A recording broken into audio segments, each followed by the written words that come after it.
अस्सलामुअलैकुम दोस्तों। कहानी एक इंतहाई सनसनीखेज मोड़ इख्तियार कर लेती है जब पुलिस बहराम और बीना को गिरफ्तार करने के बाद बीना को ताबिश के हवाले कर देती है, जबकि बहराम को हिरासत में लेकर उससे सख्त पूछगछ शुरू कर दी जाती है। पुलिस ये जानना चाहती है कि आखिर वो चलती ट्रेन से बीना को साथ लेकर क्यों फरार हो रहा था।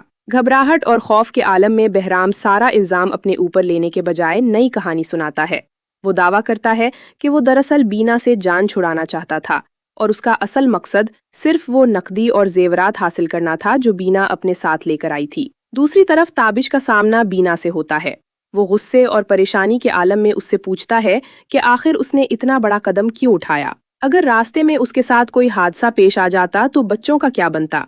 ताबिश की वालिदा सूरत हाल को संभालने की कोशिश करती हैं और अपने बेटे को तहम्मुल और नरमी से बात करने का मशवरा देती हैं। बैना अपनी सास के सामने अपना मौक़िफ़ पेश करते हुए कहती है कि वो कसूरवार नहीं है। उसने कई मर्तबा ताबिश को समझाने और रोकने की कोशिश की थी, लेकिन जब हर रास्ता बंद हो गया तो वो मजबूर होकर ये फैसला करने पर आमादा हुई। ताबिश फौरन जवाब देता है कि बैना तो बहराम के साथ नई जिंदगी शुरू करने के इरादे से घर छोड़कर गई थी। उसे ना अपने बच्चों की फिक्र थी और ना ही अपने घर की। मगर बेना इस इल्ज़ाम को रद्द करते हुए कहती है कि वो बहराम की बातों और झूठे वादों में आ गई थी। उसे हकीकत का अंदाज़ा ही नहीं था कि वो किस जाल में फंस रही है। इसी दौरान ताबिश का एक करीबी दोस्त उसके पास आता है और उसे खबरदार करता है कि शहर भर में लोग उसके बारे में मुख्तलिफ बातें कर रहे हैं। मीडिया भी इस मामले को उछाल रहा है। दोस्त मशवरा देता है कि चूंकि बैना वापस आ चुकी है, इसलिए फ़ौरन एक नई तस्वीर और वजाहत मीडिया को दी जाए ताकि फैलाई गई पुरानी खबरों को गलत साबित किया जा सके। ताबिश वक्त ज़ाया किए बगैर इस मशवरे पर अमल करता है। जैसे ही नई खबर नशर होती है, वो रिपोर्टर जो पहले पैसे लेकर झूठी रिपोर्ट चला रहा था खुद मुश्किल में फंस जाता है। चैनल इंतज़ामिया उस पर झूठी खबर फैलाने का इल्ज़ाम लगाकर उसे मुलाजमत से फारिग कर देती है। नौकरी जाने के बाद रिपोर्टर शदीद गुस्से में आ जाता है और सीधा ताबिश के पास पहुंचकर सारी हकीकत बयान कर देता है। वो बताता है कि ये पूरा खेल नाज के कहने पर खेला गया था। ये हकीकत जानते ही ताबिश का गुस्सा आसमान को छूने लगता है और वो फौरन नाज के पास पहुंच जाता है। ताबिश नाज से सख्त लहजे में पूछता है कि उसने उसकी जिंदगी बर्बाद करने की कोशिश क्यों की। इस बार नाज भी अपने इरादे छुपाने के बजाय खुलकर सामने आ जाती है। वो साफ अल्फाज में कहती है कि अगर ताबिश ने उससे शादी ना की तो वो उससे भी ज्यादा नुकसान पहुंचा सकती है। इसी दौरान नाज का भाई भी मैदान में आ जाता है। वो ताबिश को धमकी देते हुए कहता है कि उनके पास हर वो सबूत मौजूद है जो ताबिश और नाज की गुफ्तगू को साबित कर सकता है। वो ताबिश को सिर्फ एक दिन की मोहलत देता है और खबरदार करता है कि अगर उसने उनकी बात ना मानी तो नताइज बहुत खतरनाक होंगे। परेशान हाल ताबिश जब वापस घर लौटता है तो उसे मालूम होता है कि बीना घर पर मौजूद नहीं।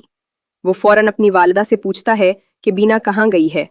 वालिदा जवाब देती हैं कि वो अपनी माँ के घर चली गई है। इधर बीना अपनी वालिदा को पूरी हकीकत बता देती है। वो बताती है कि उसने घर छोड़ने जैसा सख्त कदम क्यों उठाया था और किस तरह ताबिश दूसरी शादी की तैयारियों में मसरूफ था। दूसरी जानिब ताबिश नाज से शादी करने से साफ इनकार कर देता है। ताबिश के इनकार के बाद नाज इंतकाम पर उतर आती है। वो ताबिश की कॉल रिकॉर्डिंग्स मीडिया के हवाले कर देती है, जिसके बाद एक बार फिर ताबिश का नाम खबरों की जीनत बन जाता है और उसकी साख खतरे में पड़ जाती है। जब ये खबर बीना तक पहुंचती है तो वो शदीद परेशान हो जाती है। अगरचे उन दोनों के दरमियान बहुत फासले पैदा हो चुके होते हैं, लेकिन फिर भी बीना ताबिश की इज्जत को मजीद तबाह होते नहीं देख सकती। ताबिश मायूसी के आलम में सर पकड़कर बैठा होता है कि अचानक बीना उसके लिए ढाल बनकर सामने आ जाती है। वो न सिर्फ ताबिश का साथ देती है बल्कि सबके सामने उसके हक में गवाही भी देती है। बीना वाज़े अल्फाज में कहती है कि नाज एक अरसे से ताबिश के पीछे पड़ी हुई है। इसका मकसद मोहब्बत नहीं बल्कि दौलत और मफाद हासिल करना है। वो सबको यकीन दिलाती है कि ताबिश पर लगाए गए इल्ज़ामात बेबुनियाद हैं और हकीकत इसके बिल्कुल बरक्स है। बीना की बातें सुनकर लोगों की राय बदलना शुरू हो जाती है। अब अक्सर लोग ताबिश की बात पर यकीन करते हैं, जबकि नाज के दावों पर सवालात उठने लगते हैं।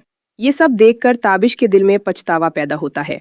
इसे एहसास होने लगता है कि इसने अपनी बीवी के साथ नाइंसाफ़ी की, इसकी बातों को नज़रअंदाज किया और इसके एतमाद को ठेस पहुंचाई। आखिरकार ताबिश बीना के सामने अपनी गलतियों का एतराफ़ करता है। वो हाथ जोड़कर इससे माफ़ी मांगता है और वादा करता है कि आइंदा कभी ऐसी गलती नहीं दोहराएगा। लेकिन कहानी यहाँ ख़त्म नहीं होती। बीना ताबिश की इज्जत बचाने और इसका साथ देने के बावजूद एक ऐसा फैसला सुनाती है जो सबको हैरान कर देता है।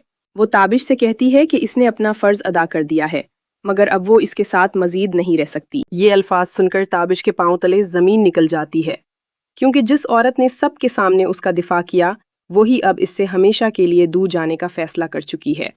तो दोस्तों, आपके ख्याल में क्या बीना वाकई ताबिश को छोड़ देगी? क्या ताबिश अपनी गलतियों का इजाला कर पाएगा? और नाज आगे क्या नया खेल खेलेगी? अपनी राय कमेंट्स में ज़रूर शेयर करें। वीडियो पसंद आए तो लाइक, शेयर और चैनल को सब्सक्राइब करना हरगिज़ मत भूलिएगा। अल्लाह हाफिज़।